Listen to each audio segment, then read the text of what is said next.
አንተ ላማታ አንድ ቲቪ እየሰማሁ ነው። እርሶ የሴት መብት ባለሙያ ነስ የሴት መብት ሙያ ሲሆን ተመልከት። this is just nonsense ሙያ አይደለም ሰው ነው ምን በሙያ ነው እኔ ዲፋይንድ ሆነው ነው። አንተ ላማታ አንድ ቲቪ እየሰማሁ ነው። እርሶ የሴት መብት ባለሙያ ነስ የሴት መብት ሙያ ሲሆን ተመልከት። this is just nonsense ሙያ አይደለም ሰው ነው ምን በሙያ ነው እኔ ዲፋይንድ ሆነው ነው።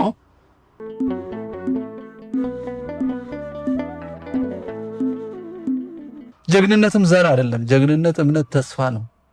ጀግና ያደረገን የሃይማኖታችን ነበረ። ስለዚህ ምን አሉ የያዙት እሱ ስለሆነ መሳሪያቸው ማስለቀቅ አሉና ፕሮቴስታንቲዝምን ምናምኒዝምን ኮሚኒዝምን ሶሻሊዝምን ሊበራሊዝም ምናምን ዝም እያሉ የላኩ ብራይኖች ማድረግ ጀመሩ። ከዛ በኋላ ዛሬ ያገኘነውን በየሜዳው የሚጣላ ሁለት ሰው በስተት ሲጣላ ብሔረሰብ የሚያረግ የሚገዳደል በጅምላ ህፃን ሁሉ ሳይቀር የሚያርድ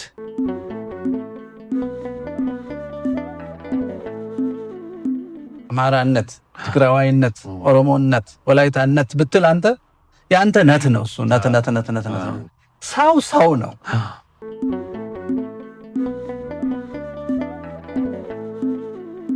ወልደ ምግብ ሰተ እነሱ ትምህርት ቤት ልከ ማታ ተቀብለ አሳድረ መልሰ ሰተ ዝም ብለ ልጅ ሆኖ ተሰማዋለህ። ከዛ በኋላ አውሬ ነው የምታሳድገው። አንተን የሚፈልግ ስለምከፍልልህ ነው ትምህርት ቤት። አታችመንት የለው መንፈስ የለው እቃ ነው። ካንተ አታችመንት ከሌለው ከታሪክ ጋር አታችመንት ወይ ከታሪክ ጋር አታችመንት ከሀገሩ ጋር አታችመንት። ለዚህ ነው ስደት የሚቀናው ሰው እዚህ በሰማዕትነት ክፋትን መቋቋም ሲያቅተው ወደ ተሻለ ቦታ ይራጣ። በቃ ሰሩት ማለት ነው። ስደት ራሱ የአይምሮ መታጠብ ውጤት። የራስን ሀገር ለገፊ ለምን ትተዋለህ ይልሃል። ያኛው ግን አየው ትውፊት፣ ታሪክ፣ ቅዳሴ፣ ገዳም፣ ህይወት ከሌሎች እምነቶች ጋር ያለ መስተጋብር፣ ፍቅር፣ በዓላቶችን አይረሱም። እሱን የሚተካ ሌላ ሀገር አታገኝም። አትሸሽም።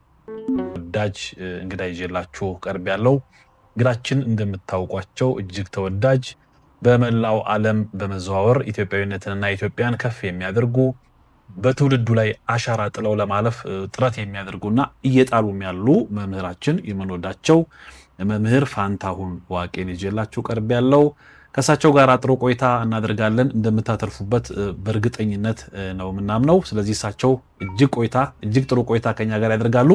አብራችሁን ቆዩ። እንኳን ደህና መጡ መምህር። እግዚአብሔር ይስጥልኝ።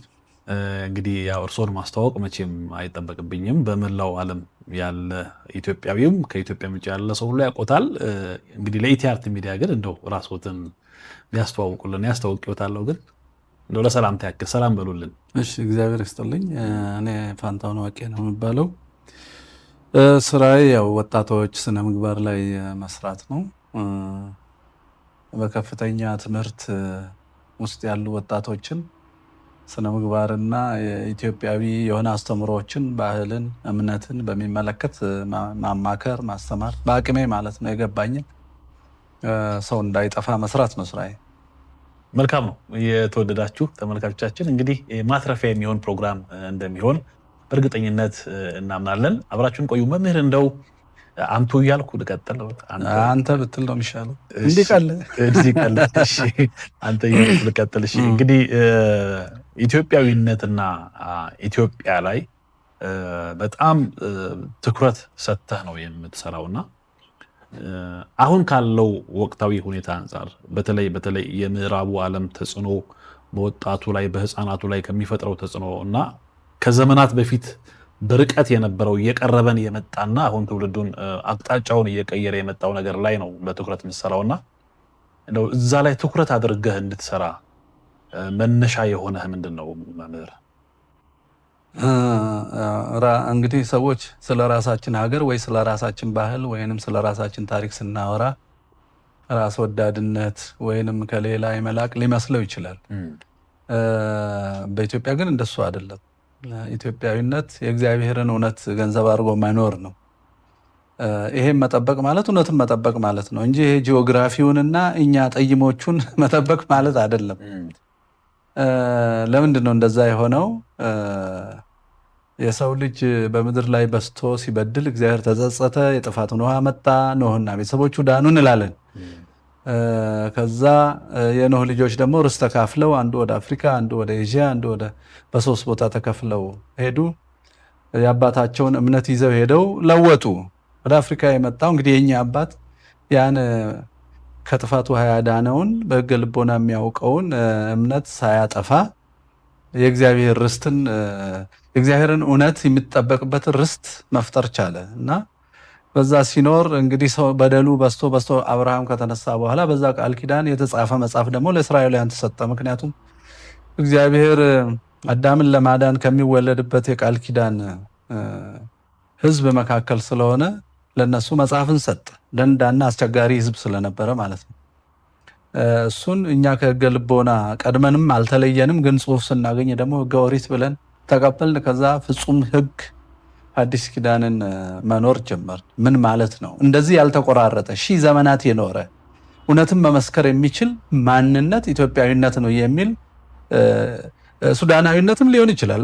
ኢትዮጵያ የሚለው ቃል ላይ የግድ ማቆም የለብንም። ግን ምንድነው ይሄ ቦታ ያን ያልተቆራረጠ እምነት ከፍጹም ከሆነ እግዚአብሔር ጋር ተገናኝቶ የኖረ ህዝብ ያለበት ቦታ ያ ጠባይ፣ ያ እይታ፣ ያ እውነት ኢትዮጵያዊነት የሚል ማንነት ሰጥቶናል እና ይህ ማንነት መግለጥና መከራከር መጠበቅ ለዓለም ብርሃንን እንደመስጠት ነው። ለምን ሌሎቹ ክርስትና ከመጣ እንኳን በኋላ የሮማን እንግዲህ እነ ቆስጠንጢኖስን የመሰሉ ክርስቲያኖች ተነስተው ሮም፣ አሁን እነ ሊቢያ ሌሎቹም ክርስቲያን ሆነዋል። በዚያን ጊዜ ከኛ ተለይተው ቆይተው ወደ ፍጹሙ ጌታ ሲመጡ ከኛ ጋር አንድ አይነት ሆኑ ማለት ነው ክርስቶስን በመቀበል። ስለዚህ ያ ዘመን ኢትዮጵያዊነት ነው ለነሱ እንደኔ እምነት። ሮማኖቹም ኢትዮጵያውያን ናቸው። አውሮፓም፣ ኤዥያም፣ ሊቢያም፣ ግብፅም፣ ሱዳን ኢትዮጵያውያን ነበሩ ማለት ነው። በምን በእምነት አይን ስናየው እውነትም በመኖር ስናየው ኢትዮጵያውያን ሆነው ነበር ማለት ነው። ጂኦግራፊውን ትተን ከፍጹም አምላክ ጋር በፍጹም አስተሳሰብ በፍጹም ማያ በምድርም በሰማይም ያን ሳይከፋፍሉ መኖር ኢትዮጵያዊነት ነው። መልሰው ደግሞ በኑፋቄ አጠፉት። ወደ ፍልስፍና ሄዱ። ዳርዊኒዝም መጣ፣ አብርሆት መጣ፣ ካቶሊክ መጣ፣ ፕሮቴስታንት መጣ፣ መሐመድ መጣ እያሉ ሰው ሁሉ ብትንትኑ ወጣ። እንደገና ሳይበተን ሳይለወጥ የቀረው ይሄው ብቻ ነው። ይሄን መልሶ ለዓለም ለመስጠት ይሄን መንከባከብ ያስፈልጋል እና ይሄን ለመንከባከብ ሌላ ከዚህ የበለጠ ዓላማ ሰው ሊኖረው የሚችል አይመስለኝም። ሰውም በሰውነቱ መልሶ እንዲኖር መርዳት እና ለዓለም መትረፍ። ፍልስፍናዎች በሙሉ ለዓለም ምንም ማድረግ አልቻሉም። ምዕራባውያን ተፈላስፈው ከእግዚአብሔር ተለይተው ቴክኖሎጂ ጨምረውበት ልክ ቴክኖሎጂ ሲያገኙ ፍልስፍናው ስህተት ስለሆነ ዩራኒየምን ወደ ቦምብ ይቀይሩታል እንጂ ወደ መድኃኒት ወደ ብርሃን አይቀይሩትም። ፈጥኖ ለትራንስፖርት የሰሩትን ነገር ወደ ድሮን እና ሰው አልባ መግደያ ይቀይሩታል እንጂ ሰው ወደ መታደጊያ መሳሪያ አይቀይሩትም። ምንድነው ኢትዮጵያዊነት የተባለው ያ ርቱዕነት፣ እውነተኝነት ከውስጡ ጠፍቷል። ስለዚህ ይህን የሚገዳደር ፍልስፍና ለሰው ልጅ የሚጠቅም በምድርም በሰማይም ዋጋ የሚያሰጥ ምንም ነገር የለም። ምንም ላይብረሪ ብንሄድ ኢትዮጵያዊነትን የሚያክል ሰውነትን ከእግዚአብሔር ሰውነትን ከስነ ፍጥረት አስማምቶ የሚኖር ሶስቱን ማዕዘኖች ሰውና እግዚአብሔር፣ ሰውና ሰው፣ ሰውና ስነ ፍጥረት በእግዚአብሔር ፈቃድና ሕግ ሳይጋጩ ሳይለያዩ እንዲኖሩ ያደረገ ማንነት ኢትዮጵያዊነት ነው። ይሄን ዲፌንድ ማድረግ በደንብ ድምፅ ከፍ ማድረግ ያስፈለገበት ዋናው ምክንያት ደግሞ እነዛ የተሳሳቱቱ በትምህርት ስም መጥተው ስለከፋፈሉና የተለያየ ስሁት አስተምሮ ኢትዮጵያ ውስጥ ስለገባ ነው። በእምነትም በአስተሳሰብም በስርዓተ ፖለቲካም በስርዓተ ማህበርም ሰው ያን ፍጹም የሆነውን ሺህ ዘመናትን የተሻገረውን ናቀው። ስለዚህ ኋላ ቀርነት አለው፣ የድህነት ምክንያት አለው። ከዛ እንጠፋፋ ብሎ ተነሳ እና ኢትዮጵያዊነትን ዲፌንድ ማድረግ ኢትዮጵያን ጂኦግራፊው ማትረፍ አይደለም፣ አስተሳሰብን አትርፎ በአድዋ ያን የሮም ስሁት ያሸነፈውን አስተሳሰብ አትርፎ ለዓለም መልሶ መስጠት ነው። እዚህ ሳናተርፍ ዓለምን ማገልገል የምንችል አልመሰለኝም። ለዛ ነው እንግዲህ ኢትዮጵያዊነት ላይ ማተኮሩ ከሁሉ በላይ የሆነ ስራ መስሎ የሚታየኝ። መልካም፣ እንደው በኋላ ላይ ወደ ውስጥ በደንብ እንመጣበታለን። ብዙ ዝርዝር ጉዳዮች አሉትና በዛ በኢትዮጵያዊነት ላይና አሁን መምህር ባልከው እሴት ላይ ሰርቶ ለመምጣት ምክንያት የሆኑና ተግባራዊ የሆኑ ትውልዱን ያጣመሙ ያሉትን በኋላ ላይ በዝርዝር መጣባቸዋል። በተለይ አሁን ይሄን መጽሐፍ እናነሳና እንግዲህ ኦርቶዶክሳዊነትና የሰይጣን መንግስት የሚል አዲስ መጽሐፍ ጽፈሃልና በጣም ትልቅ መልእክት ያዘ። በእውነትም ይሄንን መጽሐፍ ትውልዱ በትክክል የሚጠቀምበት ከሆነ አሁን ያልከውን እነዚህን 3 ማዕዘኖች ጠብቆ የሚኖር ትውልድን የማግኛ መንገድ ነው የሚሆነውና እንግዲህ አባ ስፒሪዶን ናቸው የጻፉት። ውርስ ትርጉሙ ያንተ ነውና መጀመሪያ እንደው አባ ስፒሪዶንን ገለጥ አድርግልንና ከዛ መጽሐፉን በይዘት ደረጃም በዝርዝር እንመለከተዋለን። አዎ ይሄ መጽሐፍ የአባ ስፒሪዶን ነው። አባ ስፒሪዶን የምስራቅ አብያተ ክርስቲያናት ቄስ ናቸው። በሙያቸው ይሄን ነገር ያጻፋቸው እሳቸው እንግሊዝ ሀገር ቋንቋ መምህር ሆነው ሃይ ስኩል ነው የሚያስተምሩት። በሚያስተምሩበት ትምህርት ቤት ለሆነ ስራ ወደ ግቢ ሲመጡ ትምህርት በተዘጋበት ትምህርት ቤቱ ተከቦ ካሜራዎች ተነቅለው መኪኖች ውጪ ቆመው ያገኛሉ። እና ካህን ናቸው፣ ጥሩ ቄስ ናቸው። ነገረ መለኮትን በደንብ ያጠኑ ምሁር ናቸው። በነገረ መለኮትም ግቢው ለምን ምንድነው ዛሬ እንግዳ ነገር ወደ ውስጥ ገብቼ ስራ ልሰራ ነበር ሲሉ አይ ሰው መግባት አይችልም፣ መኪና ማቆም አይችልም አለ ዘበኛው። ለምን ሲል የሆኑ እንግዶች ለዛሬ ተፈቅዶላቸው ስብሰባ እያደረጉ ነው። እሺ ብሎ ሊመለሱ ሲሉ አጥሩ ላይ ካሜራዎች ሁሉ ተነስተዋል። ካሜራዎች ለምን ተነሱ ሲባል እዛ የተሰበሰቡት ለካ የሚስጥር በዚህ ዓለምን በበላይነት ባንኮችን፣ ገንዘብን፣ ስልጣንን፣ ውድ ማዕድናትን ተቆጣጥረው ዓለምን እንደፈለጉ ማድረግ የሚፈልጉ የሚስጥር ማህበራት ያው በየጊዜው የምንሰማው ሰዎች ጉባኤ ነው። በጣም ተጠራጠሩና ያን ነገር መከታተል ጀመሩ እና ጫፉን አገኙት። ከዛ ማጥናት ጀመሩ። ሲያጠኑ ከትላልቅ ባንኮች፣ ከትላልቅ ተቋማት፣ ከሮክፌለር ፋውንዴሽን ከተለያዩ ትላልቅ አካላት ጋር ከጽዮናውያን ከፍሪማሶን ጋር አዩት ተገናኝተው። ከዛ ጦርነቶችን ሲያዩ ጦርነቶች በእነዚህ አካላት እንደሚሰሩ አዩ። ከዛ ሀገራት እንዴት እንደሚፈርሱ ኦርቶዶክሳዊ እምነት እና ኦርቶዶክስ ብቻ አይደለም ማንኛውም እውነት የተባለ በባህልም ላይ ብቀል ብቻ ርቱ የሆነ የማይቀያየር ከሆነ እንደ ጠላት ወስዶ እንዴት እንደሚሰሩ ተገነዘቡ። በዛ ምክንያት ይህን መጽሐፍ ጻፉ። ይህን መጽሐፍ ሳነበው እኔ ልክ እሳቸው በዓለም ላይ ያሉት ማይክሮኮሶም ወይንም የዛ መሳይ ልጅ ደግሞ እዚህ ሀገር እንዳለ አየሁኝ። እሳቸው ትላልቆቹ ላይ ያዩት ነገር እዚህ ሀገር አለ፣ እያደገ ነው ጋር። አዎ እና ደግሞ ከነዛ ትላልቅ ነገሮች ጋር የተገናኘ ነው። እኛ አይታወቀንም እና እንሳተፋለን በነዛ ነገሮች ውስጥ። ህጋችን፣ ፖሊሲያችን፣ ትምህርታችን፣ ትዳራችን፣ አዎ ሚዲያችን፣ የምንወደው ከለር፣ አነጋገራችን፣ ፋሽን ብለን የምንቀበለው ነገር ሁሉ ሌላ ቦታ ተሰርቶ ሳናት አይምሮአችን ታጥቦ ይጫናልና ይሄ መጽሐፍ ቢተረጎምና አንዳንድ ጥቃቅን ደግሞ ሰው እንዲያስተውል እዚህም ሀገር እኮ አለ የሚል ምሳሌ እየተጨመረበት ቢተረጎም እዛ በዓለም አቀፍ ደረጃ ያየነውን ይሄው አዲስ አበባም እንዲህ ይመስላል፣ በእኔ ማለት ነው ይመስላል።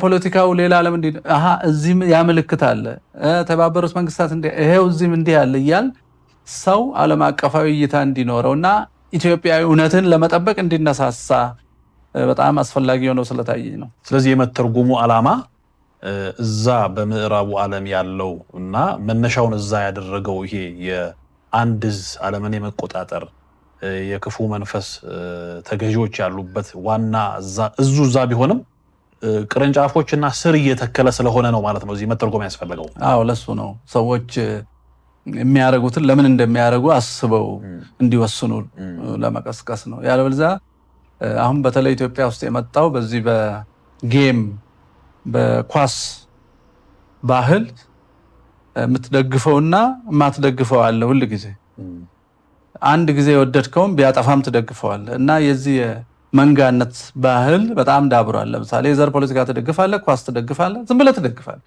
እንደ ሃይማኖት ይሆንብሃል፣ አታቆም። ምክንያቱም ያ እዛ ነው የተሰራው። ምክንያቱም ሰው ዶግማና ቀኖና አድርጎ በእግዚአብሔር ሕግ ሁሉን ነገር ማንጸር ከጀመረ የእግዚአብሔር መንጋ እንጂ የተለያዩ ጀግኖች መንጋ አይሆንም። የተለያዩ ጀግኖችን ተከትሎ አይጋጭ፣ ወደ ጦርነት አይሄድም። እሺ አይልህም። ወደ ጦርነት የሚሄደው ፍጹም የሆነን ነገር ለመከላከል ብቻ እንጂ በስሜት ጦርነት አይሄድም። አይጠፋፍ፣ አይጠላለም። እሺ አይልህም። እነዚህ ሰዎች ደግሞ ሰውን ተካፍለው በማጋጨት እነሱ የበላይነትን ማኖር ይፈልግ። ሰውን ካልተካፈሉት በተቀጣጣጫ እየመሩ መልሶ ካላጋጩት ሊመሩት አይችሉም። ህዝብ የሚመራል ኢንሴኪዩሪቲ ሲሰማው ነው። ዋስትና ያጣ ሲመስለው፣ አንድነቱ ላልቶ የሆነ መሪ ያደረገውን አካል ተከትሎ የፈራውን ነገር ማስወገድ የሚችል ሲመስለው ነው። መፈራራት ከጠፋ የሐሰት ፍልስፍናና ሐሰተኛ መሪዎች ደጋፊ አያገኙም፣ ሞገስ አያገኙም፣ የሚያጨበጭብላቸው አያገኙም። እና እነዚህ የውጭ ዓለምን በአንድ መንግስት ስር የመጠቅለል ስራ ከመስራታቸው በፊት ኢንሴኪዩሪቲ መፍጠር ነው፣ ጭንቀት መፍጠር ነው፣ ጥገኝነት መፍጠር ነው። ልክ እንደ ኢትዮጵያ ገበሬ አፈር አለው፣ መሬት አለው፣ ግን ፈረንጅ ኬሚካል ማዳበሪያ የሚባለው ካልሰጠው እህል አያበቅልም። እግዚአብሔር ቢዘንብም አፈር ቢኖርም የሰው ኬሚካል ካልሰጠው እህል አያበቅልም። አሁን እንዲህ የሆነ ሰው እንግዲህ ካሁን በኋላ እንዲህ ነው የምታምነው ቢሉት እምቢ ለማለት ይቸገራል። በቃ ይቀበላል እንጂ ምግቡን ነው የያዙበት። የኛን ሐሳብ አሁን አንተ የምታነሳውን አይቀበልም። እውነትን መቀበል ያቅተዋል፣ በዛ ስለተገነባ ተይዟል እንጂ ደግሞ ጥገኛ መሆናል። አስተሳሰብ ቢቃወምም መኖር አይችልም። በሁሉም በኩል ነው የሚመጡብህ። በሀሳብ ይመጡብሃል፣ በኢኮኖሚ ይመጡብሃል፣ ኢንሴኪዩሪቲ በመፍጠር ይመጡብሃል፣ ከፋፍሎ በማጋጨት ይመጡብሃል። እና በዚህ ምክንያት ያን ጊዜ አገር ይጠፋል። አገር ሲጠፋ አንተ ስለ ሀገር፣ ስለ ትውፊት፣ ስለ ሃይማኖት ማሰብ ትተውና ስለ መኖር፣ ስለ ሰርቫይቫል ታስብ። ስለ ሰርቫይቫል ስታስብ ደግሞ የሰላም ጥበቃ ምናምን እርዳታ ቶሎ ግቡልኝ፣ መርምሩልኝ ማለት ትጀምራለህ። ጠላትህን ጠርተህ ነፍስህን እንዲያድን ትጠይቃለህ። እንደዛ ነው የምትሆነው። እና ለዛ ነው ይሄ ሰው አይኑን እንዲከፍትና በጭፍን የምንም መንጋ እንዳይሆን፣ የእግዚአብሔር እንጂ የምንም መንጋ የእውነት እንጂ የምንም መንጋ እንዳይሆን አስተዋጽኦ የሚያደርግ ይመስለኛል ይሄ መጽሐፍ። ግሩም ሀሳብ ነው። የተወደዳችሁ ተመልካቾቻችን እጅግ ጥሩ ቆይታ እያደረግን እንደሆነ ተስፋ እናደርጋለን። ኢቲአርት ሚዲያ ላይ ነው ያላችሁት፣ አብራችሁን ቆዩ። መምህር እንደው አሁን ዓላማው የመተርጎሙ ዓላማ ለሌላው ግልጽ ሆኖ እንዲገባ የተቀመጡበት ይዘቱ ምን ይመስላል? አሁን አንዳንድ ጊዜ ጥሩ መጻሕፍት ይጻፉና ይዘቱን የሚገለጥበት መንገድ ቀሽም ይሆንና ትውልዱ ሳይረዳው ዝም ብሎ ከላይ ያልፋል። እንዲህ አይነት ነገሮች ይፈጠራሉና ይሄ መጽሐፍ እንግዲህ እንዳልነው ሰዎች የተፈጥሮ ሕግን እግዚአብሔር ያስቀመጠውን በፍጥረታት መካከል ያለውን መስህብ ጠብቀው ማዕዘኑን ሚዛኑን ጠብቀው እንዲኖሩ ያስቀመጠውን ያንን ሕግ ተከትለው እንዲሄዱ የሚያደርግ ነው ብለናል። ይዘቱስ እንዴት ነው? እንዴት አድርገን ያስቀመጥከው? ምን ይዘት ይዟል? ጸሐፊው ምንድነው እንግዲህ አባ ጋስፕሪ ነው ያደረጉት። አሁን እኔ የተናገርኩትን እንዳለ በአጭር ገጽ መናገር ይችሉ ነበረ፣ ግን እንደሱ አላረጉም። ይህ ዓለምን ወደ አንድ መንግስት የመውሰድ ሂደት በምን ጉዳይ ይገለጣል ብለው ያን ነው ርዕስ ያደረጉት። ለምሳሌ በጦርነት ብለው ይጀምራሉ እሳቸው። ጦርነቶቹን ናሙና ይወስዱና ማን አስጀመረው፣ በምን ምክንያት፣ ለምን ዓላማ፣ ማንን ከፍ ለማድረግና ማንን ዝቅ ለማድረግ ነው ብለው ይመረምሩታል ማለት ነው። አሁን ለምን ጦርነት ለምንድን ነው ጦርነትን የወሰዱት? ዲስትራክቲቭ ኮንስትራክሽን ነው የሚሉት፣ አፍርሶ መስራት።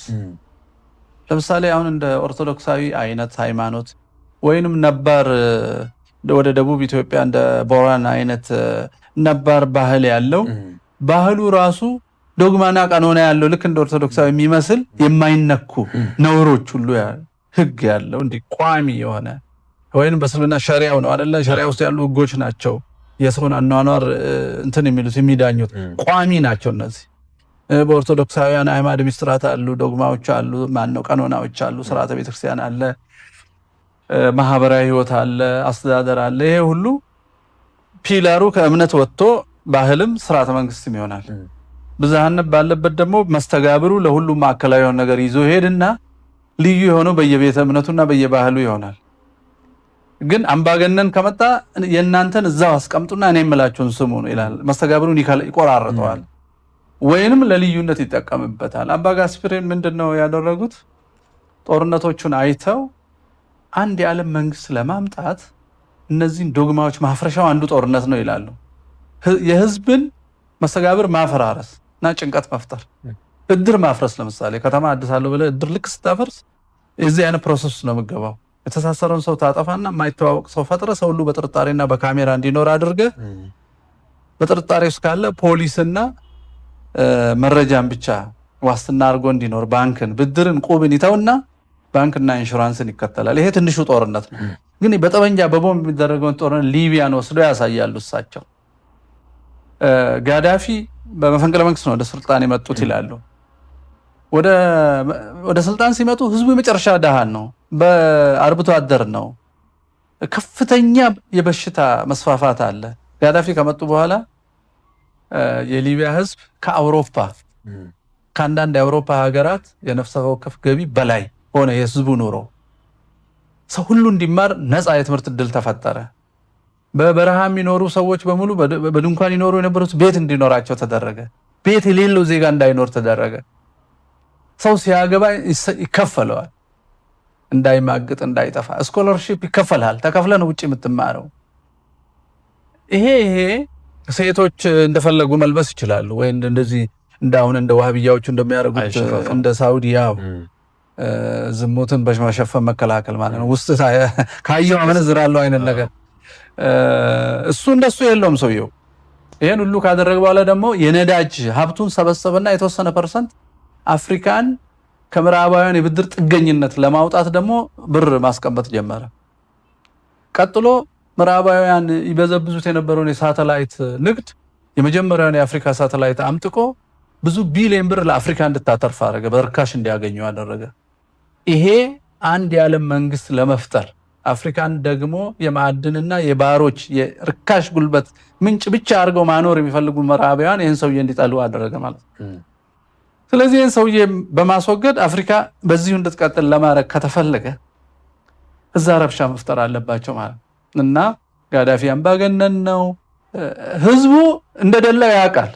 ግን የፕሮፓጋንዳው ብዛትና ከዛው ሀገር መልምለው የሚመልሱት የተቃዋሚ ይሄ ምንደኛው ሃይማኖትንም ተጠቅመው ጎሳንም ተጠቅመው እኛ ሀገር ብሔረሰብ ተብሎ ሰው እንደሚዋጋው ማለት ነው። አሁን ሰሜንም እዚህም አሁን ሰው እንደሚጨፋጨፉ ተጠቅሞ ህዝቡን ብሬክ አድርጎ ጋዳፊ ማስወገድ ነው። አሁን የስሜት መንጋ መፍጠር ተቻለ ማለት ነው። አይ ዶግማው ቋሚ ቢሆን ሰው የጋራ ርዕይ ቢኖረው ጋዳፊን የሚመዝነው ራሱ እንጂ ሌሎች ሰው በዶግማው ይመዝነዋል እንጂ በፕሮፓጋንዳ አይመዝነው። ስለዚህ ጦርነት ጀመሩ፣ አፈነዱት፣ ሀገሩን ቦምብ አረጉት፣ ኔቶ ደበደበው። ከዛ ለተወሰኑ ተቃዋሚዎች ረዱ። አሁን በአሁኑ ሰዓት 24 ሰዓት ሰው ጥይት እየሰማ ነው የሚኖረው። ውሃ የለውም፣ መብራት የለውም፣ ተጋብቶ መኖር አይችልም፣ ቤቱ ፈርሷል።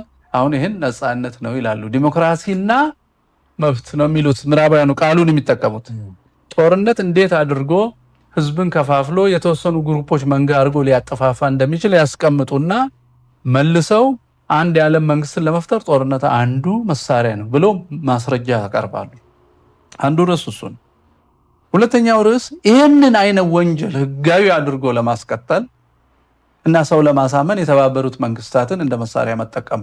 ስለዚህ የተባበሩት መንግስታትን አሰራር፣ የተባበሩት መንግስታትን መዋቅር ኦርጋኖች ያሳያሉ። እንደ ዩኒሴፍ፣ ዩኤንኤፍፒኤ የቤተሰብና የህፃናት ምናምን የሚል የጸጥታ ምክር ቤት፣ ዓለም አቀፍ የንግድ ድርጅት፣ ዩኤንደብሊውቲኦ ምንድነው የዩናይትድ ኔሽን ቱሪዝም ወርልድ ቱሪዝም ኦርጋናይዜሽን፣ እንደዚህ ብሎ በየነገሩ በሰው ልጅ ህይወት ሁሉ የተባበሩት መንግስታት ቅርንጫፍ አለ። በጾታ የሴት መብት፣ የህፃናት መብት ድርጅት፣ የወንድ መብት የለም። ወንድ አይዶንት ኖ የፖለቲካ የመልካም አስተዳደር ብሎ የከልቸር የስደተኞች የኤጁኬሽን የትምህርት የባህል ዩኔስኮ አድርጎ አቋቁሞ ምን ያደርጋል?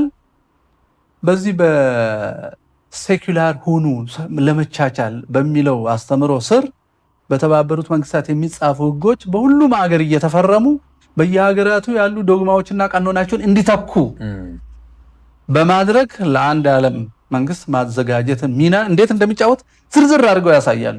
ምሳሌ የራሳቸው የተገነባውን እየተው ሰዎች ለዩኤን አሁን የኛ መንግስት ሄዶ ለዩኤን የሆነ ነገር ፈርሞ ይመጣል። እኛ ምን እንላለን እኮ ህገ መንግስቱ ምን ይላል? ይሄን ህገ መንግስት የሚቃወም ባህላዊም ምንም ቢሆን አይሰራም ይላል። መጀመሪያ ዲስፕሌስ ያደርጋል የሀገሪቷን ህግ 1000 ዓመትም ቢኖር። ቀጥሎ ይሄ ህግና ኢትዮጵያ የተቀበለቻቸው ዓለም አቀፍ ህጎች ይላል። የኛን ዲስፕሌስ አድርጎ ኢትዮጵያ ህግና ይልና የኢትዮጵያ ህግ የሚለው ደግሞ በሴኩላሪስቶቹ ልሂቃን የሚጻፍ ነው። ልሂቃኑ ደግሞ ቅድም ባልናቸው አካላት ብሬኖች ሊሆኑ ናቸው። የተኮረጀ ነው። ብሬኖች ናቸው። ሀገራቸው ነገር ያስጠላቸዋል። ሀገር በቀል እውቀትም መዋቅርም ያስጠላቸዋል። ለዚህ ነው ደብሩንም መስጊዱንም ዞር በልብለው ሼኪውንም ቀበሌ ሲፈጥሩ ፍርድ ሸንጎ ሲፈጥር አሁን ደርግ ህፃን ገበሬ ነው የሚመርጠው ትውፊት የማያውቅ ቄስ ከመረጠ ያውቃል ታሪክ ያውቃል። የሚያነክሰው አላዋቂውን በአዋቂዎች ላይ ያነክሳል ማለት የት ነው የተፈረመው እዛ ፈርም ያለው ብሎ እንዲህ አድርጎ የዩኤንን ተንኮል ለማን እንደሚሰራ ማን ፈንድ እንደሚሰጠው ማን እንዳቋቋመው በመምህር እንደሚመራ ሃይማኖቶች የሚባል የለም አንድ ሃይማኖት ነው ያለው ግን እምነቶችን በመፍጠር ሃይማኖትን ዲስፕሌስ እንዴት እንደሚደረግ ዩኤን እንዴት እንደሚሰራ በዝርዝር አድርጎ ያስቀምጣል። ስለዚህ ሁለተኛው ርዕስ የዩኤን ነው ማለት ነው። እንደው ምናልባት በደንብ ውስጣቸውን እየተመለከትን እንድንሄድ ለምሳሌ ጦርነትን አንስተናል፣ በዩኤንን አንስተናል። ይሄ የምዕራቡ ዓለም የአንድ እዝ ሰንሰለት በመላው ዓለም እንዲንሰራፋ ከማድረግ አንጻር በምን አይነት መንገድ ነው አሁን ጦርነቱ ለምሳሌ ሊቢያ ላይ ያለውን ጦርነት ሊቢያ እንዳትረጋጋ ኤክስተርናል የሆነ ሰው መጥቶ ወይም የሆነ አካል መጥቶ ሰላሟን እንዲጠብቅላት ሰላም አስከባሪ በሚለው በማስገባት እነሱ የተረጋጋ ህይወት እንዳይኖራቸው ያደርጋሉ። ይሄ የአንድ እዝ ሰንሰለት ውስጥ በምንድን ነው እግሩን የሚያስገባው? እንዴት አድርጎ ነው እዚህ ላይ የራሱን ዓላማ የሚጠቀመው? በጦርነቱም በዩኤን ነው በሁሉም ከሁሉ በላይ የሚከፋው ትምህርት ነው። በትምህርት ነው የመጀመሪያው። ትምህርት አይታይም። ትምህርት እንዳትቃወም እንጀራ የምታገኝበት ይመስላል። እውነትም ለዛ ያመቻቻል። የራስ ማንነት ትተህ የነሱ ሲመሰክሩልህ ዲግሪ አግኝቷል እኛ የነገርነው ማስታወስ የሚችል ዕቃ ነው ሲሉህ ሁለተኛ ዲግሪህን ስትወስድ የመጀመሪያ ዲግሪ ላይ ትንሽ ነው የምታውቀው። ትንሽ ካወቅ ደግሞ ሌላ የመጨመር ፍላጎት ሊያድርብህ ይችላል። ስለዚህ የሀገርህ እውቀት እንደገና ከአባቶች ማዳመጥ ከጀመርክ ሙሉ በሙሉ ብሬኖች ዳትሆን ሁለተኛ ዲግሪ ሰጡ ትንሽ ትቢስ ስለሚሰጥ አባት ማዳመጥ ታቆማለህ። ሶስተኛ ፒኤችዲ ብለው ልክ ሲሰጡ ፐርማነንት ሄድ ዳሜጅ እንደሚሉት ዳሜጅ ትሆናለህ። ከዛ በኋላ ኦልሬዲ ኳሊፋይድ በጣም ትልቅ ስለሆንክ ማንንም አታዳምጥ። ለአንተ ቄሱ መሀይም ነው፣ ሼኪው መሀይም ነው፣ አባገዳው መሀይም ነው፣ የጆካው ማዋቂ መሀይም ነው፣ ሽማግሌም ለአንተ መሀይም ትውፊቱን ባህሉ ፕሮፌሰር እንትና ከተባልክ በኋላ በቃ የምዕራባውያን ማሽን ትሆናለህ። ከዛ የሀገርህ ነገር ሁሉ ያስጠላል። ይሄ ሳይማር ያስተማረን ህዝብ ማለት ትጀምራለህ። ሳይማር ያስተማረን ህዝብ ትምህርት ማለት ክፍል ውስጥ ቁጭ ብሎ ሰው የነገረውን ማስታወስ ይመስለዋል ሰው እንጂ የሀገሩን ችግር መፍታት አይመስለውም። በዚህ አንዱ ዓለምን የአንድ መንግስት ዓለም ለመፍጠር የሰውን አስተሳሰብ ሙሉ በሙሉ መቆጣጠር ነው አንዱ መሳሪያ። ከዛ በኋላ የሀገርህን መፍትሄ ሁሉ ትተዋለህ። መሬት ለማዳበር ማዳበሪያ ከውጭ ታመጣል። ምርታማነትን ለመጨመር ጄኔቲካሊ ሞዲፋይድ ወይንም ልውጥ ዘረመል መልሶ ማይበቅል በላቦራቶሪ ጂኑ የተቀየረ እህል አድርገህ ትሰጣለህ። ከዛ እንዳይበቅል ይሆናል። እሱ ሰው መብላት ያለበት ፍጡር ስለሆነ አፈሩን በኬሚካል አበላሽተህ ዘሩን ለውጠህበት እግዚአብሔር ለዘላለም ይበቅል ነገር ነበር የሰጠን። ሰው ጣልቃ ገብቶ ከቀየረው በኋላ ግን አይበቅልም ሰው ካልፈቀደልህ። ፈቃጁ አካል እመን ያለህን ታምናለህ። ፈቃጁ አካል ተዳደር ባለው መንገድ ታድራለህ። ስለዚህ አንድ የዓለም መንግስት በዚህ መንገድ ይፈጠራል። በምግብ በኩል ብቻ መፍጠር ይቻላል። አእምሮ በማጠብ ምግብ በመቆጣጠር መንግስታት ፖሊሲዎቻቸውን ከተባበሩ መንግስታት ብቻ ኮፒ አድርገው የሀገራቸውን እውቀት መዋቅርና ትውፊት ዲስፕሌስ እንዲያደርጉ ግፊት በማድረግ እንዳይቃወሙ፣ በትምህርት ግን ትውልዱን ደግሞ ያን እንዲወድ በማድረግ ሌላ አማራጭ በማሳጣት አማራጭ አለ የሚሉ ሃይማኖቶች የደረጁ እምነቶች እንደ ኦርቶዶክስ ተዋህዶ 1000 ዘመናትን ከክርስቶስ ልደት በፊት በትንቢት ተመስርታ ኖራ ራሱ ሲመጣ የተቀበለችውን አይነት በጣም ይፈራሉ፣ በጣም ይጠላሉ። ስለዚህ የሚጠላት የሚያጠቃት ሰው እዚሁ ሀገር ይሰሩላታል። የጨቋኝ ነች፣ የከሌ ነች፣ ኋላ ቀር ነች እያሉ እዚሁ ይሰሩላታል። ስለዚህ ይሄ ራሱ አባባል የመጣው ከየት ነው? ከሩቅ ነው። አሁን ቤተክርስቲያንን የሚሰድቡ ሰዎች ካገኘህ ተልከው ነው የመጡት፣ አስበው አይደለም የሚሳደቡት፣ ተልከው ነው የመጡት። ግን በትምህርት በኩል አምነዋል ያንን ነገር፣ መልካም እየሰሩ ያሉ ይመስላቸዋል ማለት ነው። እና የዓለም መንግስት ለመመስረት አንዱ ብሬኖሺንግ የመጀመሪያው መሳሪያ ነው። በትምህርት ቀጥሎ በፖሊሲ፣ ቀጥሎ በባህል፣ ቀጥሎ ምግብና የተለያዩ በመንሳት፣ ቀጥሎ ጦርነቶችን በማወጅ፣ ቀጥሎ ጥቂት ልሂቃንን እንደ አምላክ እንድትከተልና እነሱ ያሉትን ብቻ እንድታስብ፣ እከሌ የሚባል መምህር፣ እከሌ የሚባል ጀግና፣ እከሌ የሚባል ፕሮፌሰር እያልክ እንድትኖር ማሰብ እንድታቆም የማድረግ ባህልን በዓለም ማስፈን ትልቁ መሳሪያቸው ነው። መልካም ነው መምህር፣ ጥሩ ቆይታ እያደረግን ነው። መቼም ሁሉንም ይዘቶች ዘርዝረን መጨረስ አንችልም፣ ለአንባቢው የምንተወው ይኖራል። ግን በዚህ በምዕራፍ 8 ላይ ጽዮናዊነትን አንስተሃልና አሁን አንዱ መንገዳቸው አንዱ መስመራቸው እንዴት ከጽዮናዊነት ጋር የተያያዘው በምን መንገድ ነው? እስቲ ይሄ ጽዮናዊነትን ትንሽ ገለጥ አድርገው እስቲ። ጽዮናዊነት ያው ጥቂት ልሂቃን የፈጠሩት አስተሳሰብ፣ ብዙ ሰው ከአይሁዳዊነት ከእስራኤላዊነት ጋር ያምታታል። ልክ እኛ ሀገር እኮ አለ አይደል? እኛ ሀገር አንድ ብሔረሰብ ወስደው እኮ እንትንነት ትላለህ። ህዝቡ ግን እንደሱ አስቦ አያውቅም። ከፊት ያሉት ሰዎች ናቸው። አማራነት፣ ትግራዋይነት፣ ኦሮሞነት፣ ወላይታነት ብትል አንተ ያንተ ነት ነው እሱ ነት። ሰው ነው ጽዮና ሰው ነው። ግን ያ ነት ብለህ በምሁራን ኦፊሱ ተሰብስቦ ትርጉም ሰጥተውት ቅርጽ ሰጥተውት እንትንነት ማሟላት ያለበት። ለምሳሌ እኔ አንድ አዲስ አርቲፊሻል እንትንነት ልፍጠር፣ ሌላ የብሔረሰቦቻችንን ስም ላለመጥራት አንድ ብሔረሰብ እንፍጠር። ምሳሌ ለመስጠት ምን እንፍጠር? እሺ ቀ የሚባል ብሔረሰብ አለ። ቀ በዚህ ፊደል የሚጠራ የለም አለ። በጣም ጥሩ እንዳንሳሳት እና ደግሞ እንዳያኮርፉ ሰው። በነት ያበደ ሰው ስሜታዊ ነው።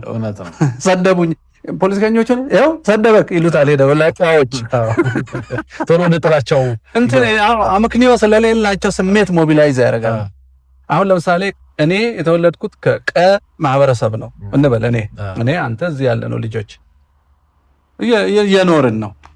ስልጣን ፈለግን፣ እንደውም ዓለም መግዛት ፈለግን፣ ወይንም ከሰው ሁሉ በላይ መሆን ፈለግን። እኛ መሆን አንችልም፣ ሶስት ነና። ማንችል ከሆነ ቆይ ምን እንበልናል?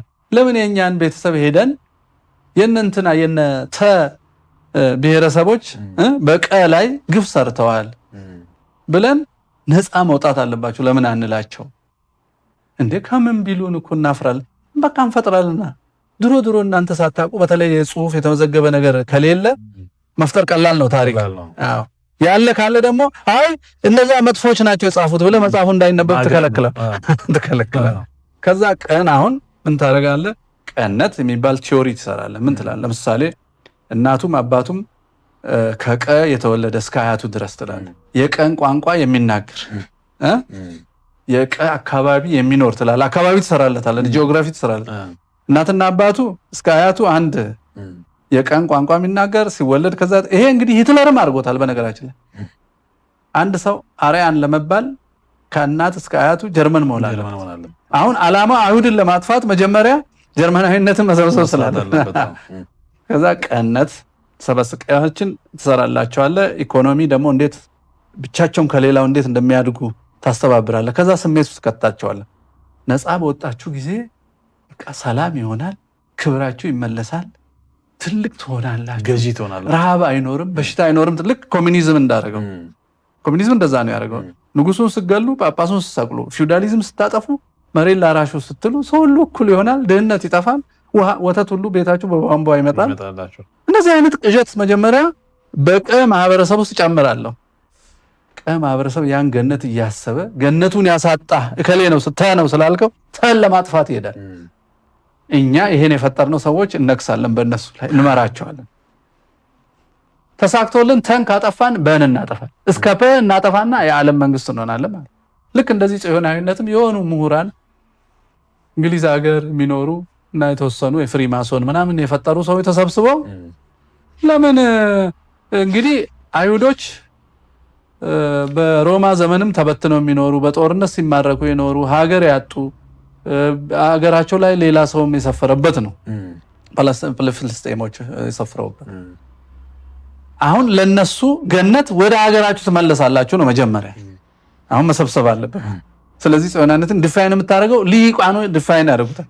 አይሁዳዊነት ኦረታዊነት ምናምንን ትተውና አዲስ ነገር ትፈጥራለህ ለትግል የሚሆን ግን መጽሐፍ ቅዱስን ትጠቀማለህ። ዳዊትን ትከፍትና ኢየሩሳሌም ሆይ ብረሳሽ ቀኜ ትርሳኝ ልጠቅስ ትችላለህ። ግን አይደለም አንተ አታምንም። ሰውን አንድ ለማድረግ እና በዓለም ለመንገስ ትለዋለህ። ከዛ ሂትለር ሲነሳ ለምሳሌ ይሄን የመሰረቱ ሰዎች ሂትለር ሲነሳ ጽዮናውያን ማነው አይሁዳውያን እንዳያውቁ $250 እየተከፈለ ከፖላንድ ከምናምን እንዲወጡ ፈቅዶ ነበረ ሂትለር። ጽዮናውያንን የሚመሩ ሰዎች ግን እልቂቱን ፈለጉት ራሳቸው። እልቂቱ ሲገኝ ዓለም ይሰማናል፣ ህዝቡም ይከተለናል፣ አንድ ይሆናል፣ በእምነት በሃይማኖት መለያት ያቆማል። አሁን አይተህ የቀን ብሔረሰብ ከፍ ለማድረግ የእንትናን እምነት አትከተሉ፣ በእምነትም አንድ መሆን ማንቋሸሽ ያስፈልጋል። እንትና እምነት የጭቆና እምነት ልትል ትችላለህ። ቀን እንግዲህ አንድ ላይ ለማድረግ ማለት ከተ ለመጣለ የተ ነው ትላለህ። ልክ እንደዛ በኦሪት አሁን ለምሳሌ ኢራን ያለው ኦሪት የሚከተለው ድሮ የተማረከውና እንግሊዝ ያለው ኦሪት የሚከተለው አይሁድ ይለያይ ነበር በተለያየ ደረጃ ታልሙድ ትርጉም ላይ። ያን ለማጥፋት እልቂቱ ያስፈልጋል ማለት ነው። እምነትን ተተቶሎ እንደሆነ መሲህን ትከተላለህ። መሲሆቹ ጽዮናውያን ብለው የመሰረቱ ጥቂት ሰዎች፣ እነዚህ ጥቂት ሰዎች የዓለም ባንክ ሁሉ ተቆጣጥረዋል። ብዙ ፓተንት አላቸው፣ ብዙ ነገር ያደርጋሉ። በማህዝብ ስም ነው የሚነግዱት በአይሁድ። አይሁድ ከዛ በሰው ይጠላል፣ ይገደላል፣ ሰላም የለውም፣ ክፉ ነው ይሉታል። ግን ትውልዱ ራሱ ክፉ ነው ባሉት ቁጥር እነዛ በመሩት ቁጥር ወደ ክፋት እየሄደ የተባለው መሆን ይጀምራል። አየህ ኔቸሩ እየሆነ ሄዳል። እሱ ነው ጽዮናዊነትን ለአንድ ዓለም መንግስት መሳሪያ እንዲሆን የሚያደርገው ይመስለኛል። እሱንም የሚመሩ እነሱ ናቸው። ምናልባት በሃይማኖት ካየነው ለሐሳዊ መሲህ እንደምንለው መንገድ ዝግጅት ሊሆን ይችላል። እንግዲህ ይሄ ሃይማኖታዊ ነገር ነው፣ አናውቀውም፣ ሊሆን ይችላል እና የዓለም መንግስትና ሐሳዊ መሲህ ኦቨርላፕ የሚያደርግ ነው። በሃይማኖት መንገድ ስንሄድና በዚህ ትንተና ስንሄድ የተለያየ ቢመስልም አንድ የዓለም መንግስት ግን በጽዮናዊነት በኩል የሚመጣ ይመስላል። መልካም የተወደዳችሁ ተመልካቾቻችን ኢቲአርቲ ሚዲያ ላይ ልዩ እንግዳ ሰዓት ላይ ያለነው መምህራችን መምህር ፋንታሁን ዋቄ ጥሩ ቆይታ እያደረግን ነው። ኢትዮጵያዊነት ላይና የዓለሙን የአንዱን እዝ ዓለም እያየነው ነው። በደንብ እንቀጥላለን። አሁንም አብራችሁን ቆዩ። እንደው ወደ ርዕሱ ከመምጣቴ በፊት አንድ ነገር ላንሳ።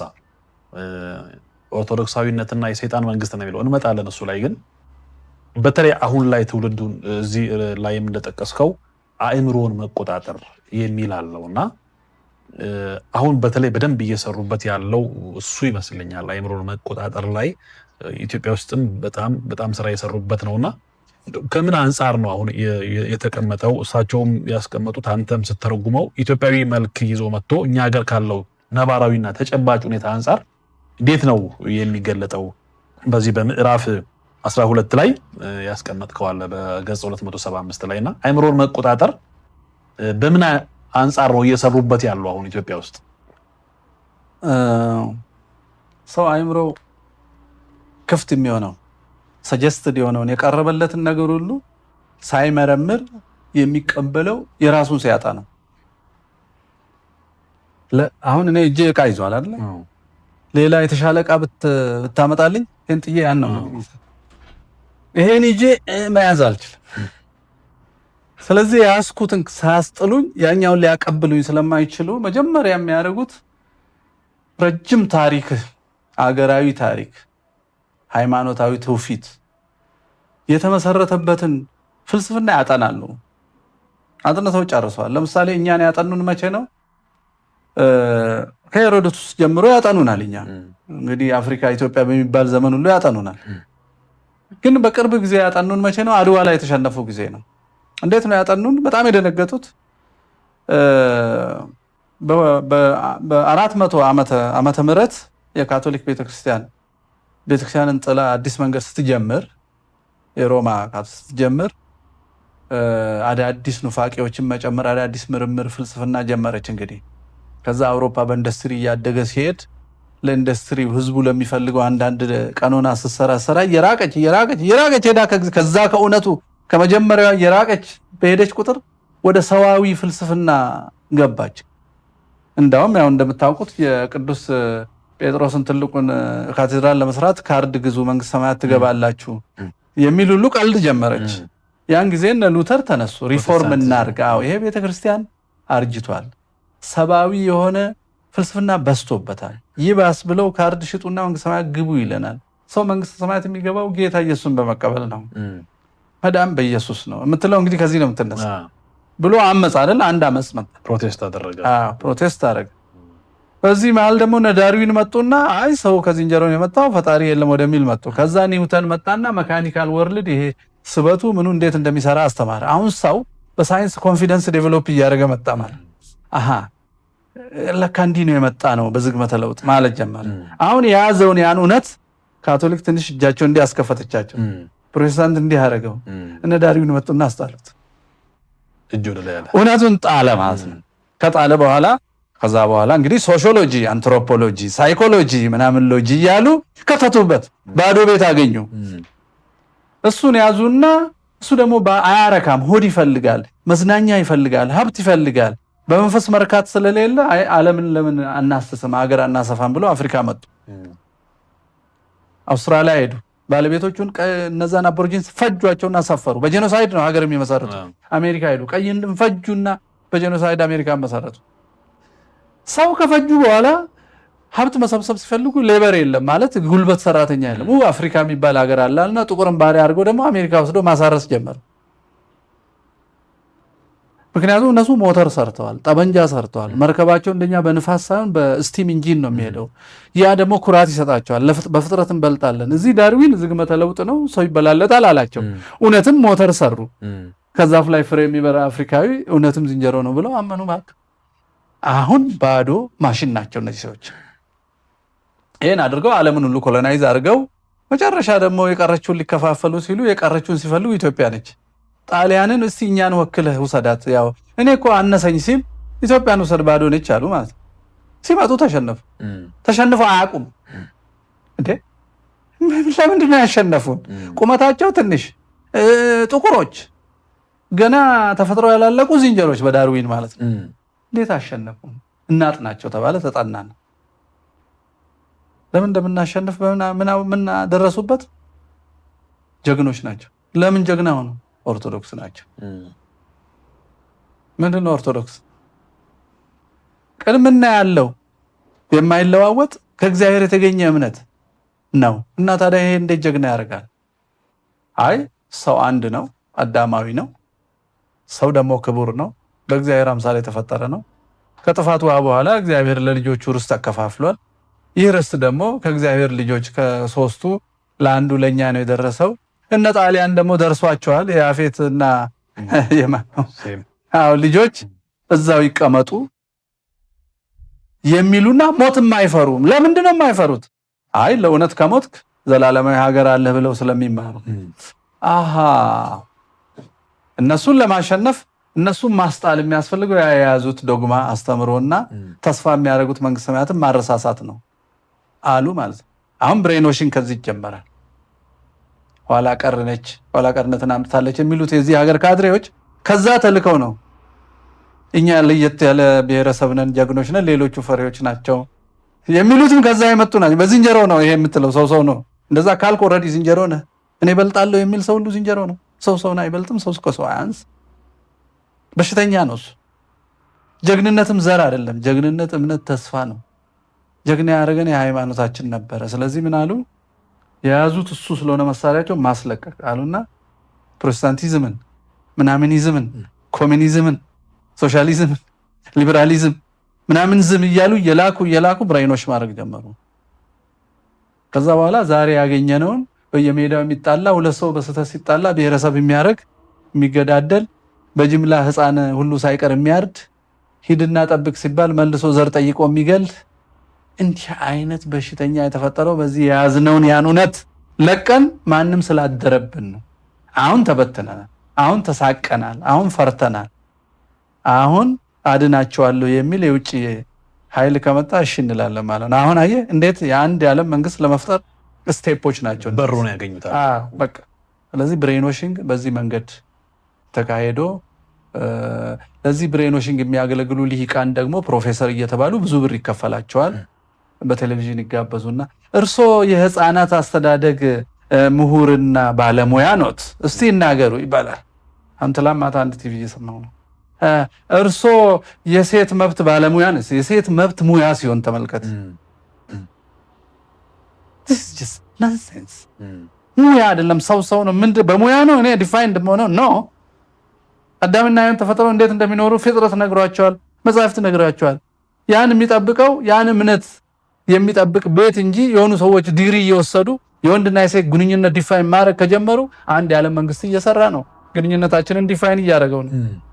ልጅን ስቆነጥጠው ቻይልድ አቢዩዝ ነው ይላል። ለምን ትውፊት እንዳታወርሰው ልቅ ስታደርገው እሱ ይገባበታል። ትውፊት ውስጡ ካረክ ሪጀክት ያደርጋል። አየው እሱ ሊገባበት አንተ መንካት የለብህም። ነፃ አይምሮ በቃ ወልደ ምግብ ሰጥተህ እነሱ ትምህርት ቤት ልከህ ማታ ተቀብለህ አሳድረህ መልሰህ ሰጥተህ ልጅ ሆኖ ትስመዋለህ። ከዛ በኋላ አውሬ ነው የምታሳድገው። አንተን የሚፈልግህ ስለምከፍልልህ ነው ትምህርት ቤት። አታችመንት የለው መንፈስ የለው ዕቃ ነው። ካንተ አታችመንት ከሌለው ከታሪክ ጋር አታችመንት ወይ ከታሪክ ጋር አታችመንት ከሀገሩ ጋር አታችመንት። ለዚህ ነው ስደት የሚቀናው ሰው እዚህ በሰማዕትነት ክፋትን መቋቋም ሲያቅተው ወደ ተሻለ ቦታ ይራጣ። በቃ ሰሩት ማለት ነው። ስደት ራሱ የአይምሮ መታጠብ ውጤት። የራስን ሀገር ለገፊ ለምን ትተዋለህ ይልሃል። ያኛው ግን አየው ትውፊት፣ ታሪክ፣ ቅዳሴ፣ ገዳም፣ ህይወት ከሌሎች እምነቶች ጋር ያለ መስተጋብር፣ ፍቅር፣ በዓላቶችን አይረሱም። እሱን የሚተካ ሌላ ሀገር አታገኝም። አትሸሽም። ሰው አልሰጠህም ይሄን ሀገር። ከዛ ዘመን ጀምሮ የተሰጠህ እናት አባቶች በደምና በአጥንት የጠበቁት በጸሎት ያጠሩት ቦታ ነው። ወዴት ነው ትሸሸው? አየው ከሸሸ ግን ሀገር አልባ ትሆንና የዓለም ምንድነው ወርልድ ሲቲዝን የሚሉት ፍልስፍና አምጥተው እኔ የዓለም ዜጋ ነኝ እኔ ቦታ የለኝም። ይሄ አስመሳይነት፣ ይሄ ብሬኖች የሆነ ሰው ነው እንዲህ የሚለው። የዓለም ዜጋ ኮንክ ለምን ያለ ፓስፖርት አትዞርም? ለምን ድንበር ሁሉ ክፍት አይሆንም? ውሸት ነው። አይምሮ አጠባ ነው። እነዛ ዓለምን ለመግዛት የሚፈልጉ ሰዎች እንዲህ አይነት ነገር ነው ፊድ የሚያደርጉን። ናሽናሊስቲክ ይሄ ብሔራዊ አገራዊ ብሔርተኝነትን ወደ ጠባብ ሰፈራዊ ብሔርተኝነት ያወርዱትና አገራዊ ብሔርተኝነትን አትንነው ገዢ ይሆኑሃል ማለት ነው። እሺ that's the process። እና ይሄ መጽሐፍ ይሄም በምሳሌ በዝርዝር እንዴት ኢትዮጵያ ውስጥ ደግሞ ምልክቶቹ እንደሚታዩ ያሳየናል። መልካም ጥሩ ቆይታ እያደረግን ነው። የተወደዳችሁ ተመልካቾቻችን ማትረፊያ የሆነ ፕሮግራም ነው ከመምህር ፋንታሁን ዋቄ ጋር ኢቲአርቲ ሚዲያ ላይ ነው ያላችሁት። አሁንም ቆይታችሁን ከኛ ጋር አድርጉ። እንደው መምህር ወደ ርዕሱ እንምጣ እስቲ።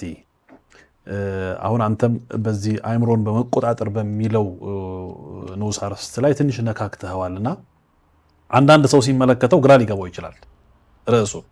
ምክንያቱም ምን ይላል? ኦርቶዶክሳዊነት ይልና የሰይጣን መንግስት ይላል። ምንና ምን ናቸው? ምን አገናኛቸው? በእርግጥ ትርጉሙ ራሱ የመጀመሪያው ደራሲ የሰጠው ነው። ማን ነው ርዕሱ? እሱን ነው የተረጎምኩት። ኦርቶዶክሲ እንደ the kingdom of Satan ነው የሚለው። ግን አሁን ወንድሞች ካነበቡ በኋላ ይሄ ነገር እኮ ኦርቶዶክሳዊነት ማለት አልነበረብህም የሚሉ ፊድባክ አግኝቻለሁ። ለምን ስላቸው እኔ ባለቤቱ ያለውን ነው አልኩት። ይሄ ሙስሊምም መሆን ሴኩላር መሆን ኦርቶዶክስ መሆን አይጠይቅም። ሰውነት ብቻ ነው። ሰው ብቻ የሆነ ሰው ሁሉ ማንበብ አለው። ለምን ስላቸው እንደ የሚያወራው እኮ የተደራጁ አካላት እውነትን፣ ርትዕና ፍትህን በማጥፋት ሰውን ሁሉ ባሪያ ለማድረግ እንዴት እንደሚሰሩ የሚናገር መጽሐፍ ከሆነ ኦርቶዶክሳዊነት የሚለውን አንስተህ እውነትና ሰይጣናዊ አስተሳሰብ ወይ ልትል ትችላለህ የሚል ሐሳብ እየመጣ ነው። እንደዛ ከሆነ የሚቀጥለው እትም ስለሚወጣ የመቀየር እንዴት ኖረዋል ርዕሱን እንቀይረው ይሆናል። እንግዲህ ይሄ ከዚህ በኋላ የምናሳትመውና እንደዛ አይነት ፊድባክ ግን ምናልባት መምህር ቅድም እንዳነሳኸው ትውፊትን፣ እሴትን፣ ይሄ የሰውነት ጠባይንና ባህሪን ጠብቃ ከመምጣት አንጻር ሀገርን ከማሻገርም አንጻር ትልቅ እንደ አምድ ነው ምን ቆጥራትና ቤተክርስቲያን አንድ ሳንቲም ሁለት ገጽታ ነው። ቤተክርስቲያንና ኦርቶዶክሳዊነትና ሀገር ቅድም እንዳልከው አንተም እነሱ ላይ የነሱ ስራ ኦርቶዶክስ ላይ ነው ታርጌትድ የሆነው። አጥንተውም ጨርሰውን በምን አይነት መንገድ እንደሚያስጥሉንም አስበው የመጡት ከዛ አንጻር ነውና እኔ ምናልባት ልሞግት ይችላል መቀየር የለበትም በየርዕሱ። ምክንያቱም እንደ ሀገር ያለ ነው የአንድ ሳንቲም ሁለት ገጽታ ሆነ ያለ ነው እንደ ኦርቶዶክስ ተዋሕዶ ቤተክርስቲያንና እንደ ኢትዮጵያ የምንታይ ሰዎች ነን። ዛሬም መዓቱ፣ ጫናው፣ መከራው፣ ግፊቱ የሚበዛውም እዚች ቤተክርስቲያን ላይ ነውና ከዛ አንፃር ኦርቶዶክሳዊ የሆነ ሁሉ ሊገነዘበው ይገባልና ርዕሱን ከዚህ ከአንድ ዓለም እዝ ጋር አስተገናኘው እንደው ምን መቅሰም አለበት ትውልዱ በተለይ ወጣቱ? እንግዲህ የአንድ ዓለም ያቀደም እንዳልነው የአንድ ዓለም እዝ ቢኖር እኮ ጥሩ ነው። ግን በምን ሰውን እንዴት አይቶ ዓለምን እንዴት አይቶ ተስፋ እንዴት አይቶ ነው ሊያዘን የፈለገው የሚለው ነው በጣም አሳሳቢ እንጂ እኮ ጌታችን መድኃኒታችን ኢየሱስ ክርስቶስ ሐዋርያቱን አስተምሮ እንግዲህ ወደ መስቀሉ ጊዜው እየደረሰ ሲሄድ ትእዛዝ ይሰጣቸው፣ ሂዱ ዓለምን ሁሉ በአብ በወልድ በመንፈስ ቅዱስ ስም እያጠመቃችኋቸው ያስተማርኳችሁን ደግሞ እያስተማራችሁ የእኔ ተከታይ ደቀ መዛሙርት አድርጓቸው ሲል ዓለምን ሁሉ ሲል ክርስትና ግሎባላይዝድ ትሁን ማለት ነው። ሰው ሁሉ ይዳን ማለት ነው። በክርስትና ሴንስ አንድ የዓለም መንግስት እግዚአብሔር ይሁንና ለአስተዳደር ግን ሰዎች ድንበር ሊኖራቸው ይችላል።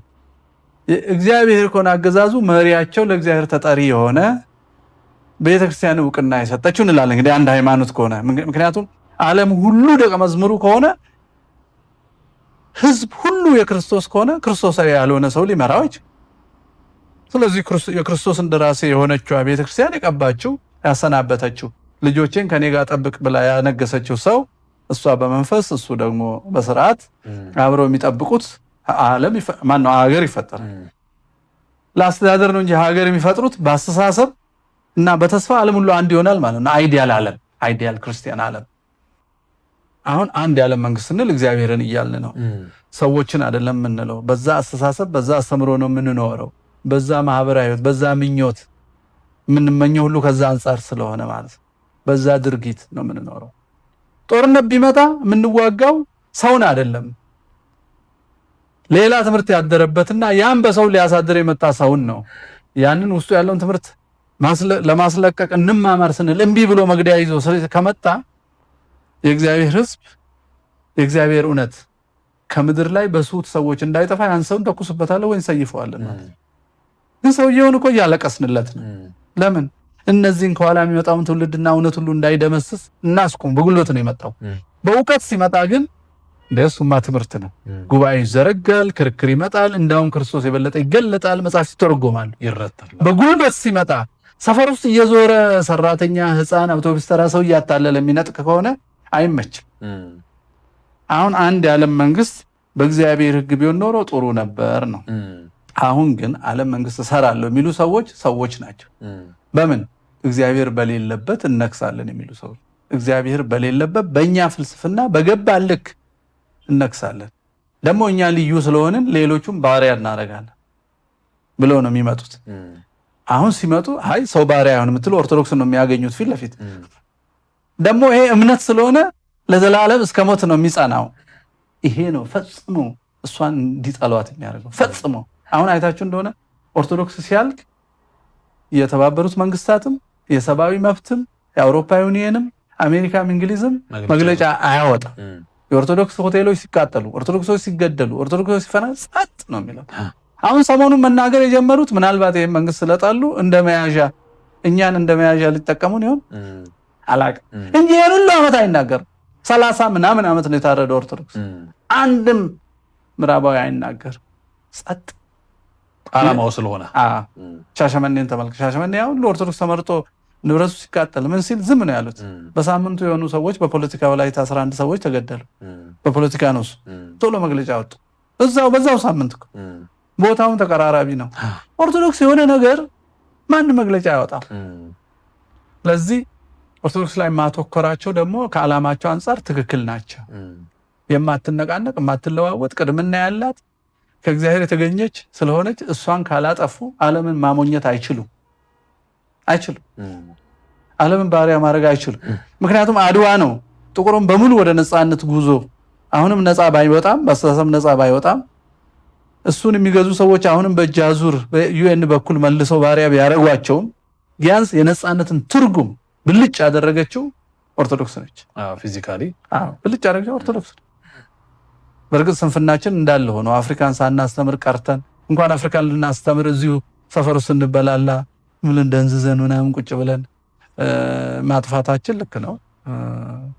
ስለዚህ ዓላማው ይሄ ነው። እንግዲህ እሷን ካላስወገዱ ዓለምን ባሪያ ማድረግ አይቻልም። ይሄን አውቀውታል። መልካም ሁሉም ሰው መጽሐፉን ላይ ደርሰው ላይ ያነብ ይችላልና በኔ በኩል የመጨረሻ ያመለውን ጥያቄ ላንሳ እስቲ ወጣቱ እንዲገነዘብ አሁን የሚታዩት ብልጭ ያሉ ይሄ የሰይጣኒዝም የአንድ ዓለም እዝን ኢትዮጵያ ውስጥ ከማስፋት አንፃርና ከመውረስ አንፃር ትውልዱን ሐሳቡን ቀይሮ ወደዛ ከማምጣት አንፃር ምን እየታዩ ናቸው ብለን ማንሳት እንችላለን። ለምሳሌ ወጣቱ እንዲጠነስ ሳይገባው አንዳንድ ጊዜ ቅድም መምህር እንዳልከው ልምድ ያደርግናቸው ከከለር ጀምሮ ካለባበስ ጀምሮ ብዙ ነገሮች አሉና እነዚህን በተነካካቸው አሁን እንግዲህ ሰው ቁጭ ብሎ መጀመሪያ ሃይማኖቱን ተረድቶ ከዛ ዓለም ፍልስፍና አይቶ አገናዝቦ መርጦ የመጣል እድል አጥቷል። ምክንያቱም ይሄንን ሞባይሉን ይይዛል፣ እዚህ ጋር ቴሌቪዥን አለ፣ መንገድ ላይ ማስታወቂያ አለ፣ እንዲህ ያለ ትናንሽ ነገር ያያል። በሱ ሲጠቀጠቅ ሲገረም ነው የሚውለው። አንድ የሆነ መስመር ዲፋይን ማድረግ አይችልም። ማለፊያ ነው የሆነው፣ ዝም ብሎ የመረጃ ማለፊያ ነው። እንደ ሰርቨር ነገር ዝም ብሎ ሁሉ ይገባበታል። ከዛ ምን እንደሚያደርገው ያውቃል። እነዛ ሜሴጆችን ማንጸሪያው የሆነው ሃይማኖቱን የለመደው አስቀድሶ በዓል አክብሮ አጨብጭቦ መመለስ እንጂ የእያንዳንዱ ዓለም ላይ የሚደረግ ነገር በሃይማኖት እንዴት እንደሚመዘን ያስተማረው ሰው የለም። አንዳንድ አስተማሪዎችም የዓለም ያስቀናቸዋል መሰለኝ። በተለይ ሞንታርቦ ከመጣ በኋላ ድምጽ ከፍ ማድረግ፣ ኢኮ ማሳመር፣ ክራር ምናምን እንጂ ሰው ጸጥ ብሎ መጀመሪያ ጸጥ ብሎ ዓለምን ተገንዝቦ የእግዚአብሔርን ፈቃድ አውቆ ምን እየሆንኩ ነው ብሎ ራሱን አይቶ ለመለወጥ እንዲነሳ የሚያደርግ አገልግሎት በብዛት የለም። በእርጋታ ውስጥ ያለ የኛ ስብከት የኛ ትምህርት የተደራጀው ቀድሞ የተባረከ የተቀደሰ ካልቸር ውስጥ ለነበረ ህዝብ ነው። የአእምሮ ሽሚያው በጣም ዝቅተኛ የነበረበት እኔ ከቤቴ ስወጣ የሚያገኘኝ ጎረቤቴ የጎረቤቴ እሱም አባት አለው እኔም አባት አለ። የኔ አባትና የሱ አባት ትውፊታቸው፣ ኖርማቸው፣ ይሄ መግባቢያቸው፣ ባህላቸው አንድ ምንጭ ነው። እዛ ቤት ሄጄ ሳጠፋ ያ ሰውዬ ይኮረኩመኛል። ለምን? በአባቴ ትውፊት ነው የሚያስበው። የራሱን ልጅ እንደሚቆነጥጠው እኔንም ይቆነጥጠኛል። ጥበቃ አለኝ ማለት ነው። የአቻ ግፊት እንዳይደርስብኝ የኔ አቻ ራሱ ጠባቂ አለው፣ እኔም ጠባቂ አለኝ በቤቴ። የአቻ ግፊት የሚባለው ትርጉም ራሱ በጣም ዝቅተኛ ነበረ ድሮ። ምክንያቱም ሰው የሚያስበው ወደ ላይ እንጂ ወደ ጎን አይደለም። ይሄ ሙከራ የለም። የተሰመረ የቤተሰብ መንገድ ላይ ነው የምትሄደው። ሙከራ ለቴክኖሎጂ ነው፣ ለሰብዕና ሙከራ የለም። በክርስቶስ መንገድ ላይ ነው የምትሄደው። ምንም የሚሞከር ነገር የለም በአካል በአስተሳሰብ ላይ። ዕቃ መስራት ግን እየሰበርክ እየፈታ ነው የምትሰራው። እሱ ሙከራ ነው፣ ከስብዕና ጋር ግን አይገናኝ። ህማምና ድካምን ለመቀነስ መሳሪያ ማሾል ነው፣ ግን እኔነቴን አይመለከትም። ይሄ ምርምሬን ነው የሚያሳየው። አእምሯዊ ስራ እንጂ ህሊናዊና ልቦናዊ አይደለም። ስለዚህ የአሁኑ ወጣት ያን እድል አጣ። በረብሻ ውስጥ ያለ ነው። በረብሻ ውስጥ ቴሌቪዥኑ ይጮህበታል፣ ምን ይጮህበታል። ኳስ ሜዳ የሚባል ይሰራና በአገሪቷ ግብር ሰው የሚጮህበት ቦታ አታሎ ለማስገባት ማለት ነው። ጎል ማታለል የምትማርበት ቦታ፣ የጌም አእምሮ እንዲኖርህ፣ ያለ ውድድር ትብብር እንዳታውቅ፣ መሬት እንዲጠብህ ሽሚያ ነው የሚያስበው። ይሄ ሰውዬ ሲያገኝ ይሄኛው የሚያንስ ይመስላል። እኔ አለኝ ቤት የምኖርባት፣ የሆነ ሰው አጠገቤ ፎቅ ሲሰራ ማታ መኪና ይዤ ወደ ቤቴ ሲመጣ ቤቴ አጥሮ ሳይ ቤቴ ያስጠላኛል። ቤቴ ውስጡ እኮ አልጋውም አለ ሶፋውም አለ። ከቁመቱ ጋር ምን አገናኘው? አይ ስነ ልቦና። ምክንያቱም የመወዳደር የቤቴ ውስጡ አኗኗሬን ሳይሆን አለመርዘሙ ሁሉ ያናድደኛል። ቁሳዊ የማወዳደር የነገርየውን ይዘትና ጥቅሙን ሳይሆን ገጽታው ላይ እንዳተኩረ ያደርገኛል ማለት። የሰውየውን ቅድስና ሳይሆን ሽቶውን እንዳያደርገኛል። አለባበሱን፣ ጫማ አደራረጉን፣ አረማመዱን ሞቶ በስብሶ ወይም ኃጢአተኛ ከሆነ ወደ ሲኦል የሚሄደው ሰውዬ ወይም መልካም ከሆነ ሰማይ፣ እሱም ማሰብ ተውና አሁኑን ብቻ ነው ማሰበው። እና ወጣቱ ኢትዮጵያ ያላት ሀብት በጣም ትልቅ ከመሆኑ የተነሳ ዘንግተነው ይሄ በአንድ የዓለም መንግስት እየተሰራጨ ያለው መልእክት ተሸክሞ ማንነቱን ከማጥፋት እንዲመለስ የማያውቀውን ነገር ኮፒ እንዳያደርግ የማያውቀው ቢያጓጓ እንኳን ደስ ይላል። ግን እስቲ አባት ልጠይቅ፣ ይሄን ነገር ደስ አለኝ ላረገው ነው፣ ምን ጉዳት አለው?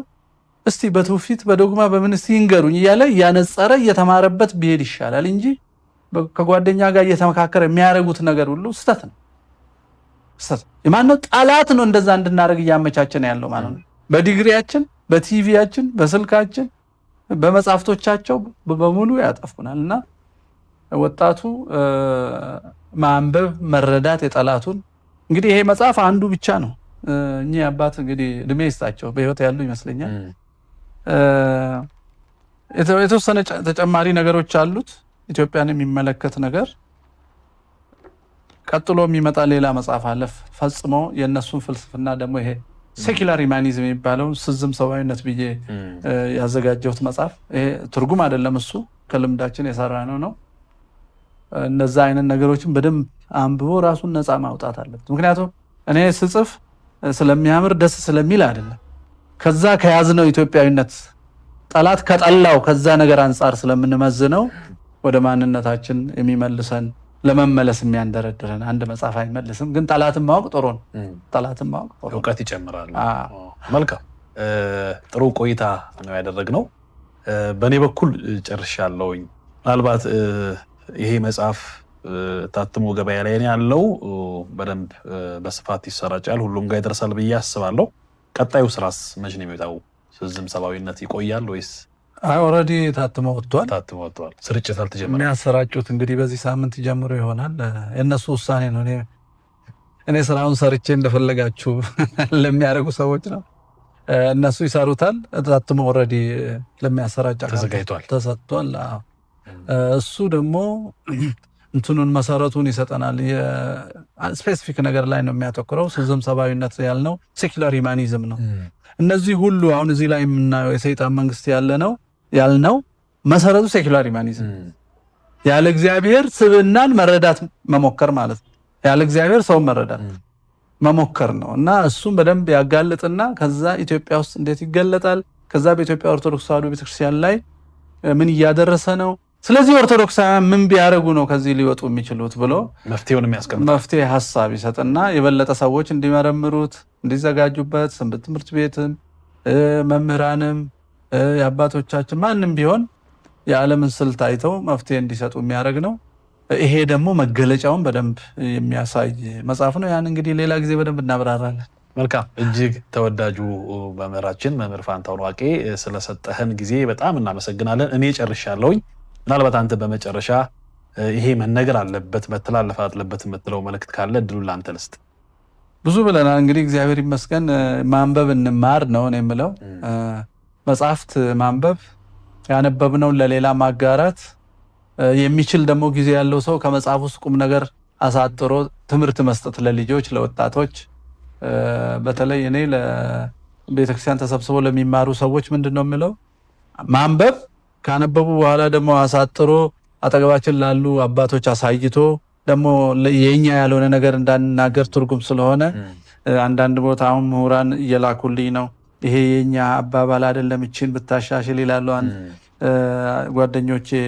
እንግዲህ በቤተክርስቲያን ሊቅነት ያላቸው ሰዎች እኔ አስተያየት ስሰጥ የምስራቃውያኑ ላይ በቅንፍ ይሄ ኢትዮጵያም ይቀበለዋል ብዬ በስህተት ያልኳቸው ነገሮች ፈልገው አይተው ያው ለሃይማኖት በጣም ከመጠንቀቃቸው የተነሳ እሷን በሚቀጥለው እንግዲህ አንድ ሁለት ቦታ አሳይተውኛል። እና ምንድነው ይሄ ወደ ማሰልጠኛ ማኑዋልም ቀይረው ግን አሳይተው አጠገባቸው ላለው የሰባኪ ወንጌል አባት አሳይተው እንዲህ ላሰለጥን ነው ይገባል ወይ ብለው ደግሞ ቢያስፋፉት ለትውልድ ትልቅ ውለታ እንደዋሉ ነው እኔ የምቆጥረው። እና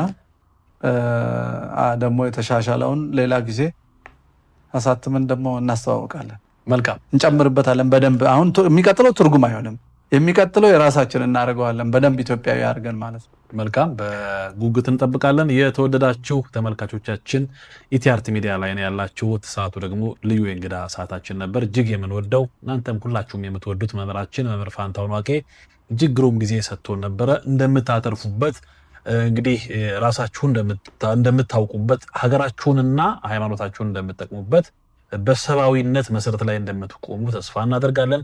ስለነበረን ጊዜ ስለሰጠን ጊዜ ሁሉ እጅግ አድርገን እናመሰግናለን። ከቀሪ መርሃ ግብሮቻችን ጋር አብራችሁ እንድትሆኑ በአክብሮት እየጋበዝኩኝ አብሬያችሁ የነበርኩት እኔ መምህር ግሩም ከበደ ከመላው የስቱዲዮ ባለሙያ ጋር ነበር። በሌላ መርሃ ግብር እስከምንገናኝ ድረስ ሰላም።